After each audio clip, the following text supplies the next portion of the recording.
10 minus 6 times 3 plus 2. 10 minus 6 will give us 4. Then we have 4 times 3 plus 2. 4 times 3 will give us 12. Then we have 12 plus 2. 12 plus 2 will give us 14. So 14 is the wrong answer to this expression because we did not follow the order of operation, which is PEMDAS. According to the order of operation, multiplication comes first before addition and subtraction. So we saw our multiplication first, which is 6 times 3.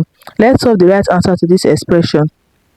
6 times 3 will give us 18. Then we have 18 here. Then we put down our 10 minus 18 plus 2. Subtraction and addition have equal priorities, so we work from our left to our right. 10 minus 18 will give us negative 8. Negative 8 plus 2 will give us negative 6. Negative 6 is the right answer to this expression.